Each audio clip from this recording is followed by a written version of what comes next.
অধীর দল ছাড়বে, জননেতা অধীর দল ছাড়বে, এটা তোমরা লিখে নাও। তাকে তাড়িয়ে দেওয়া হয়েছে। মমতা ব্যানার্জি অভিষেককে দলের থেকে তাড়িয়ে দিয়েছে। তারা পশ্চিমবঙ্গে ঢুকতেও সাহস পাচ্ছে না। অভিষেক আজকে বিমানবন্দর থেকে পালিয়ে গেছে। সেই দলটাকে যদি তারা নেয়, 50 বছর কংগ্রেস পশ্চিমবঙ্গের পাওয়ারে নেই, তারপরেও কংগ্রেসের প্রদীপ জ্বালানোর মতো লোক ছিল অধীর চৌধুরীরা। তারা চলে গেলে কংগ্রেস ইতিহাসের পাতায় ডাইনোসরের পরে নামটা লেখাবে। মানে বহিষ্কৃত তৃণমূল নেত্রী প্রাক্তন মুখ্যমন্ত্রী মমতা বন্দ্যোপাধ্যায় এবং তার সর্বনাশের মূল অভিষেক বন্দ্যোপাধ্যায়কে যদি দলে নিয়ে পদ দেয়, কংগ্রেসের যে কটা লোক কংগ্রেস বলতো এ রাজ্যে, তারা সবাই চলে যাবে। এই মুহূর্তে মমতা ব্যানার্জি এমন একজন ব্যক্তিত্ব, যাকে বিনা পয়সাতেও কোনো একটা দলে নিলে সেই দলের ক্ষতি। তার কোনো গ্রহণযোগ্যতা নেই। পশ্চিমবঙ্গে তিনি ঢুকলে, আমি অভিষেকের কথা ছেড়েই দাও, মমতা ব্যানার্জি অ্যারেস্ট হয়ে যায়। কালকে সিআইডি সমন পেয়ে গেছে। মমতা ঢুকেছে, মামলা হচ্ছে, এবং যদি সব ঠিকঠাক থাকে মমতা ব্যানার্জি জেলে যাবে, সময়ের অপেক্ষা। দলটা কিন্তু ভাঙেনি। দল থেকে মমতা অভিষেককে ঘাট ধাক্কা দিয়ে তাড়িয়ে দেওয়া হয়েছে, দিয়ে 2/3 মেজরিটিরও বেশি নিয়ে, যেটা প্রতিদিন বাড়ছে সংখ্যাটা, এটা নিয়ে একটা মূল তৃণমূল কিন্তু রয়ে গেছে আইন মেনে। এই তৃণমূলটারই আর্থিক স্থাবর অস্থাবর সমস্ত কিছুর অধিকার। ফলে মমতা এই মুহূর্তে নিঃস্ব, একটা টাকা নেই তার কাছে, দলের কোনো ক্ষমতা নেই তার কাছে।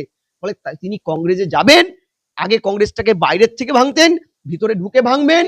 কংগ্রেস থেকে যারা বেরিয়ে আঞ্চলিক দল করেছিল, কেউই কংগ্রেসের রক্তক্ষরণ বা পিছন থেকে ছুরি মারেনি, বিশ্বাসঘাতকতা করেনি, মমতা করেছে। ফলে মমতার বিরুদ্ধে কংগ্রেসকে সবচেয়ে বেশি লড়তে হয়েছে, শুধু বিজেপিকেও এত লড়তে হয়নি।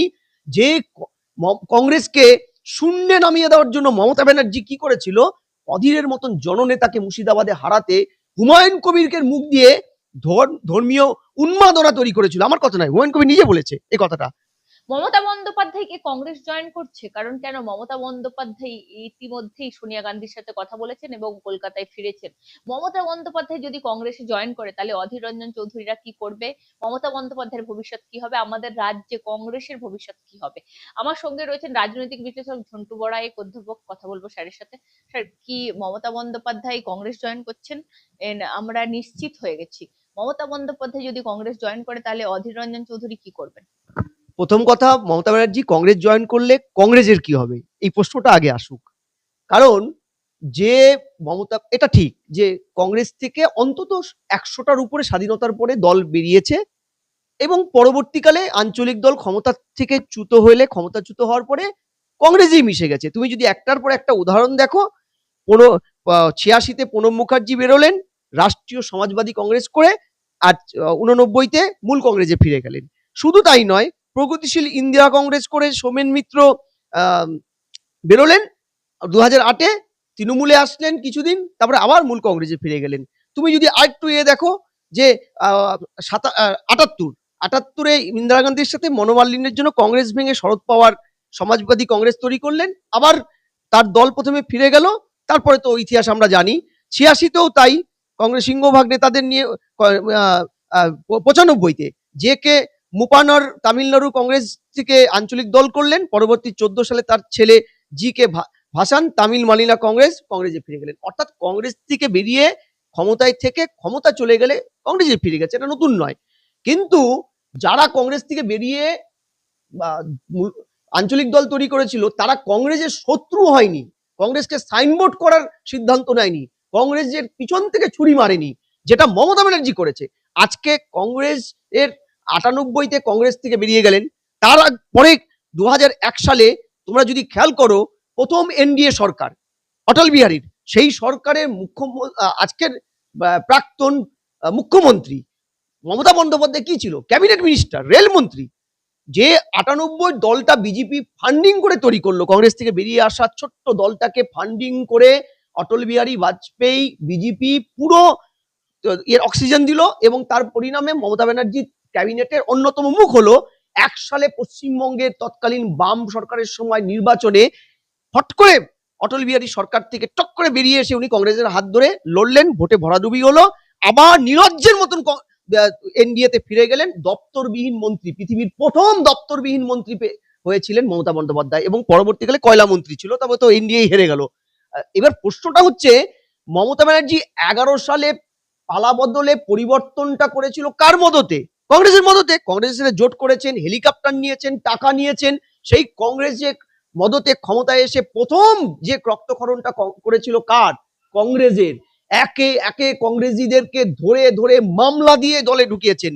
বাইরন বিশ্বাসের কথা বলছো কেন? তোমরা মনে নেই প্রিয়রঞ্জন দাসমুন্সির কথা? প্রিয়রঞ্জন দাসমুন্সির ওই এলাকায় প্রিয়রঞ্জন দাসমুন্সি তখন অসুস্থ, তার স্ত্রী দীপা দাসমুন্সি কিভাবে হ্যাকেল হয়েছিল এই মমতা ব্যানার্জির দ্বারা।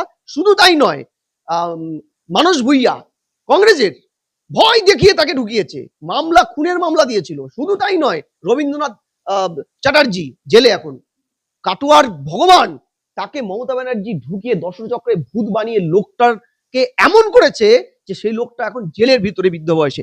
প্রশ্নটা হচ্ছে, কংগ্রেস থেকে যারা বেরিয়ে আঞ্চলিক দল করেছিল কেউই কংগ্রেসের রক্তক্ষরণ বা পিছন থেকে ছুরি মারেনি, বিশ্বাসঘাতকতা করেনি, মমতা করেছে। ফলে মমতা, যেই মমতার বিরুদ্ধে কংগ্রেসকে সবচেয়ে বেশি লড়তে হয়েছে, শুধু বিজেপিকেও এত লড়তে হয়নি, যে কংগ্রেসকে শূন্যে নামিয়ে দেওয়ার জন্য মমতা ব্যানার্জি কি করেছিল, অধীরের মতন জননেতাকে মুর্শিদাবাদে হারাতে হুমায়ুন কবিরকে মুখ দিয়ে ধর্মীয় উন্মাদনা তৈরি করেছিল। আমার কথা নয়, হুমায়ুন কবির নিজে বলেছে এই কথাটা, যে অধীরকে হারাতে আমার মুখ দিয়ে হিন্দু মুসলিমান বাইনারি সেট করিয়েছিল মমতা।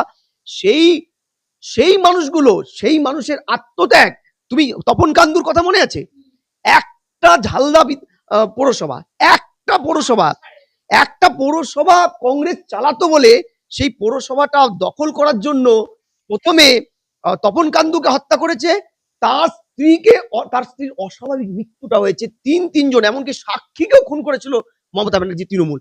সেই তৃণমূলে যদি হাইকমান্ডের কালচার, কংগ্রেস মানে তো হাইকমান্ড, গণতন্ত্রহীন হাইকমান্ড একটা, তারা যদি কোনো কিছু না দেখে, এইসব পাস হিস্ট্রি না দেখে, একটা পচা শামুক, একটা অপাঙ্ক্তেয় যে তৃণমূল দলটাতে তিনি নেই, তাকে তাড়িয়ে দেওয়া হয়েছে। মমতা ব্যানার্জি অভিষেককে দলের থেকে তাড়িয়ে দিয়েছে, তারা পশ্চিমবঙ্গে ঢুকতেও সাহস পাচ্ছে না।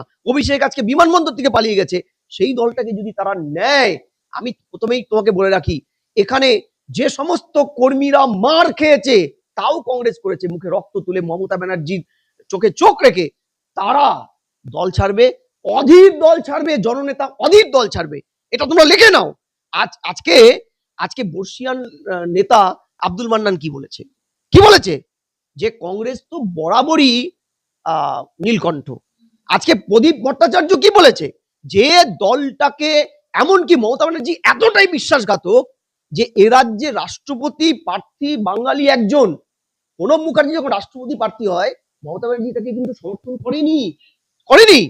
ফলে আজকে মমতা ব্যানার্জিকে হয়তো হাইকমান্ড নেবে, যেই মমতা ব্যানার্জি ঘরে বাইরে আগে কংগ্রেস ভাঙতে চাইতেন এবং ভেঙেছেন, এখন কংগ্রেসের ভিতরে ঢুকে তিনি ভাঙবেন, এবং কংগ্রেস এই মানুষটিকে নিয়ে পচা শামুকে নিজের পাটা কাটবে। আমি বলছি, ঐতিহাসিক একটা ভুল শুধু করবে না কংগ্রেস, কিন্তু আত্মঘাতী সিদ্ধান্ত নেবে। দেখো, ভুল করলেও মানুষ শুধরাতে পারে ক্ষয়ক্ষতি করে, আত্মঘাতী সিদ্ধান্তে কিন্তু কংগ্রেস ভ্যানিশ হয়ে যাবে। কারণ মাথায় রাখো, এই মুহূর্তে মমতা ব্যানার্জির পলিটিক্যাল বিশ্বাসযোগ্যতা কোনোদিন ছিল না। কেন নিচ্ছে স্যার? কংগ্রেস এমনই, কংগ্রেসে এখন কি রাজত্ব চলছে দেখো। একটা সময় ছিল, ইন্দিরা গান্ধী যখন ক্ষমতায় আসেন, তখন হাইকমান্ড কালচারটা এনেছিল, যে হাইকমান্ডের কালচারে গান্ধী পরিবার ছাড়া তারা কাউকে বিশ্বাস করতেন না। প্রণব মুখার্জিকে গ্যারেজ করে দিয়েছিল, যোগ্যতা অনুযায়ী কোনো সম্মান দেয়নি।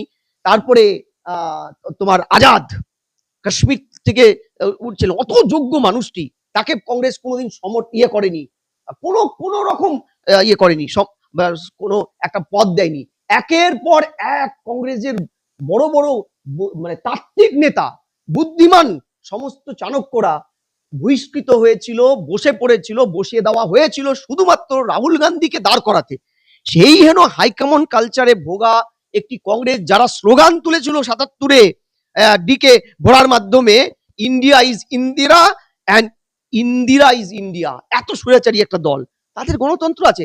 তারা মনে করেছে, বা আমাদের তথাকথিত পাপ্পু রাজনীতির রাহুল গান্ধীর এবং তার মা মনে করেছে যে এখনো পর্যন্ত, বা মমতা ব্যানার্জি তাদের বোঝাতে সমর্থন হয়েছে, 10 জনপদে গিয়ে যে আমার এখন অনেক কিছু আছে, 100টা সিট আমাকে জোর করে হারিয়েছে, আমি 80টা জিতেছি, আমি এখনো গ্রহণযোগ্য মুখ। ফলে বাস্তবটা তিনি জানছেন না। কংগ্রেস কোনোদিনও রাজ্যের নেতাদের কথা শোনে না। রাজ্যের নেতাদের কথা শোনে না বলেই আজকে একের পর এক কংগ্রেসের কিন্তু রক্তক্ষরণ হয়ে যাচ্ছে। সে কিন্তু সর্বভারতীয় বিজেপিকে 26-এর নির্বাচনে কংগ্রেস হারাতে পারেনি। বাংলায় কি হবে? বাংলায় কংগ্রেসের ভবিষ্যৎ কি হবে? বাংলায় কংগ্রেসের ভবিষ্যৎ যদি তৃণমূল নেত্রীকে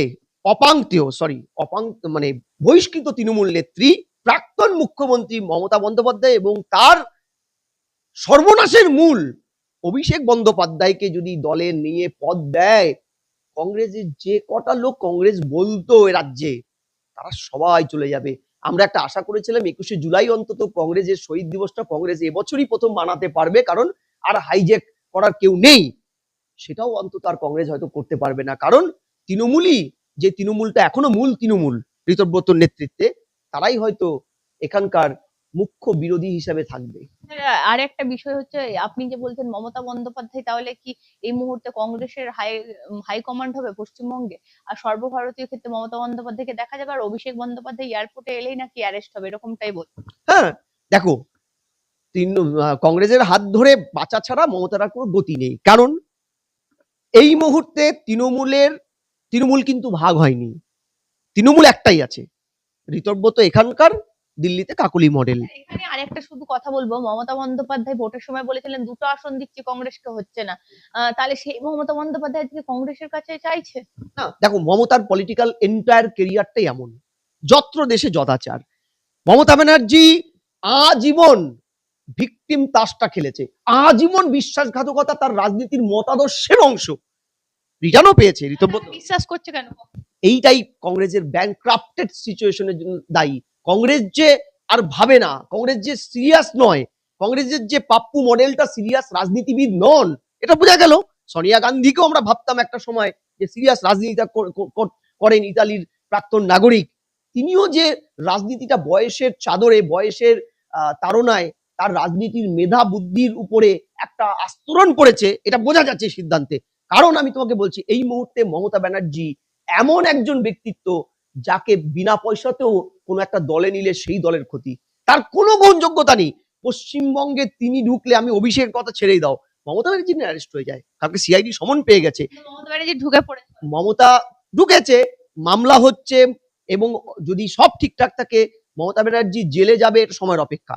মমতা ব্যানার্জি কেন কংগ্রেসে যাচ্ছে? কারণ যে ইন্ডিয়া জোটকে তিনি খুন করেছেন 24-এর নির্বাচনে, 19-এর নির্বাচনে ইউনাইটেড ইন্ডিয়ার জোটটাকে মেরে দিয়ে চলে এসেছেন।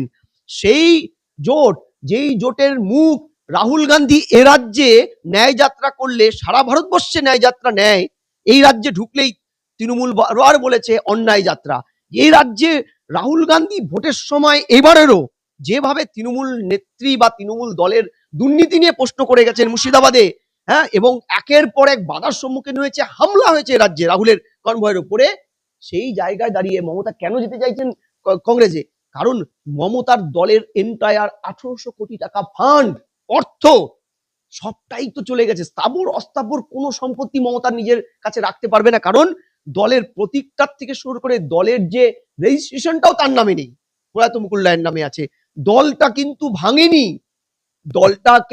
দল থেকে মমতা অভিষেককে ঘাট ধাক্কা দিয়ে তাড়িয়ে দেওয়া হয়েছে, দিয়ে 2/3 মেজরিটিরও বেশি নিয়ে, যেটা প্রতিদিন বাড়ছে সংখ্যাটা, এটা নিয়ে একটা মূল তৃণমূল কিন্তু রয়ে গেছে আইন মেনে। এই তৃণমূলটারই আর্থিক স্থাবর অস্থাবর সমস্ত কিছুর অধিকার। ফলে মমতা এই মুহূর্তে নিঃস্ব, একটা টাকা নেই তার কাছে, দলের কোনো ক্ষমতা নেই তার কাছে। ফলে তিনি কংগ্রেসে যাবেন, আগে কংগ্রেসটাকে বাইরের থেকে ভাঙতেন, ভিতরে ঢুকে ভাঙবেন। কংগ্রেস তো কিছু কোথাও নেই অবশ্য, ছাড়খাড় করে দিয়ে তিনি যদি আবার একটু কংগ্রেসের মদতে ওদের থেকে কিছু ভাঙিয়ে টাঙিয়ে নিয়ে ফিরতে পারেন এই আশায়। তাছাড়া তৃণমূল নেত্রীর আর কিছু নেই। তুমি ঠিক বলেছো, পশ্চিমবঙ্গে তিনি হয়তো হাইকমান্ড হবেন, কিন্তু পশ্চিমবঙ্গে যাদের জন্য কংগ্রেসটা এখনো টিকে ছিল, এত বছর তারা ক্ষমতায় নেই। 34 বছর বামেদের, 15 বছর তৃণমূলের, 50 বছর কংগ্রেস পশ্চিমবঙ্গে পাওয়ারে নেই। তারপরেও কংগ্রেসের প্রদীপ জ্বালানোর মতো লোক ছিল অধীর চৌধুরীরা, তারা চলে গেলে কংগ্রেস ইতিহাসের পাতায় ডাইনোসরের পরে নামটা লেখাবে।